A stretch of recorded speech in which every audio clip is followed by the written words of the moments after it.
The next tool in our toolkit is expanding grouping symbols. So when rearranging an algebraic expression, we can quite often, I normally say multiply out the brackets, but it sounds far more professional if I say I expand the grouping symbols. So my grouping symbols are the brackets, expanding means multiply. So multiplying the brackets, expanding the grouping symbols are the same thing. Once again, why can I do this? I can do this because I know how arithmetic works.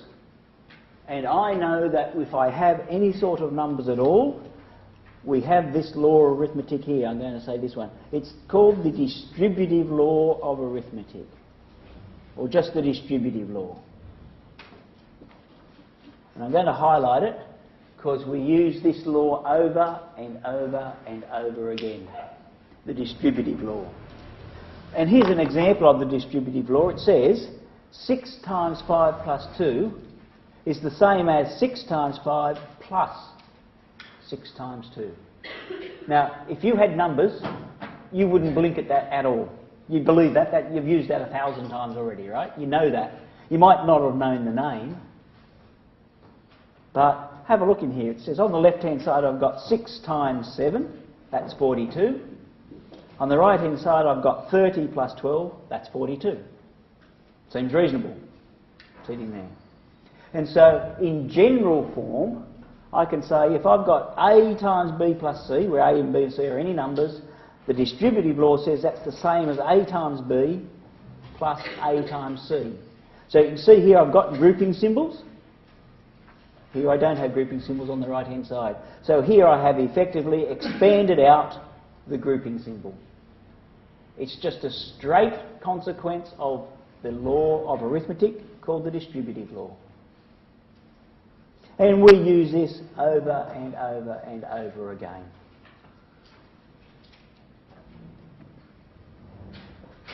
So, as an example, here, 5 times 4p minus q. Now, remember, there's no symbol there, so that's implicitly a multiply. So if I were to write that as 5 times 4p minus q, then it looks exactly like the distributive law up here.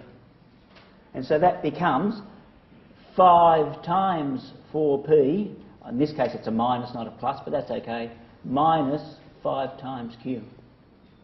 And I can do the 5 times 4, so I will.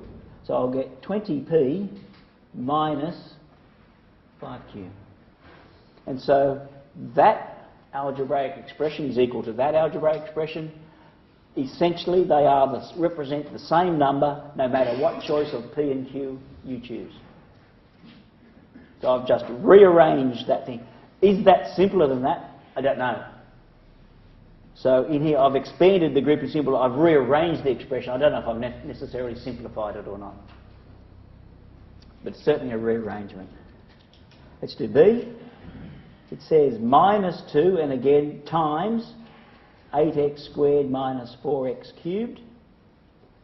That becomes minus 2 times 8x squared minus, then I've got minus 2 times 4x cubed. Just applied my distributive law. Minus 2 times 8 is minus 16, so I get minus 16x squared. Minus the minus here gives me a plus. 2 4s are 8. X cubed. So I have 8x minus 16x squared plus 8x cubed.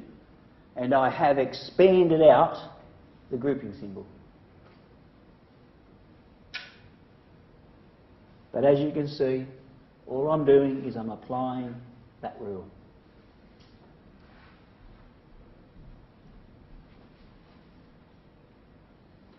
Let's do C.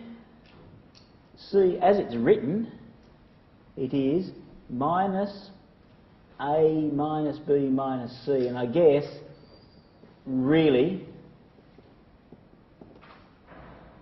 that's what's implied there. The minus in front just means minus 1 times.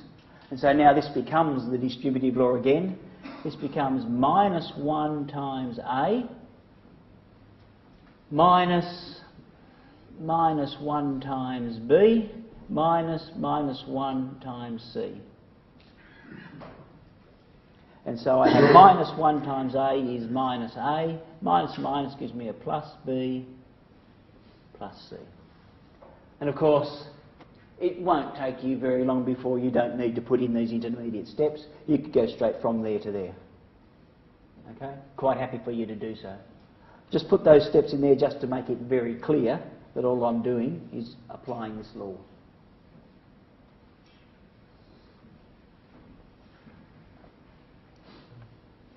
Let me do D on the back of here. So D says 5 times 3A minus 2 minus 2 lots of 4A minus 3. So I'm going to apply my distributive law on the first one, expanding out the grouping symbols or multiply the brackets. 5 times 3A is 15A minus 5 times 2, which is 10. Then here I have minus 2 times 4A, which is minus 8A, minus 2 times 3 is 6. Now I can collect, so here I've expanded the brackets, I've expanded the grouping symbols. Expanded the grouping symbols. Now let me collect like terms. 15A minus 8A would be 7A, minus 10 plus 6 would be minus 4. So here collect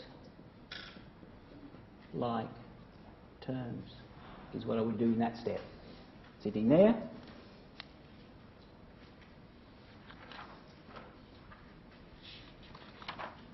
And if I've done that right, that number and that number are the same number, I can actually check. So, as an aside, let me do a check.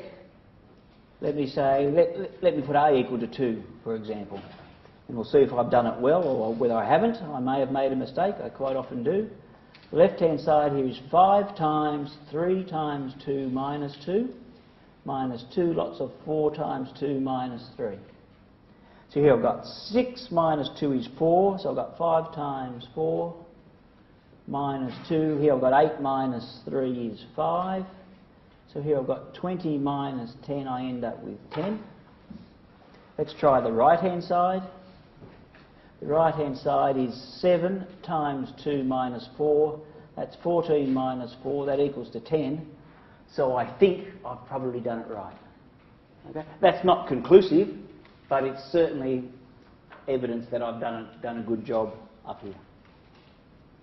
Now, this I would expect you just to do in your head. You'll check quite quickly, but you can check if in doubt.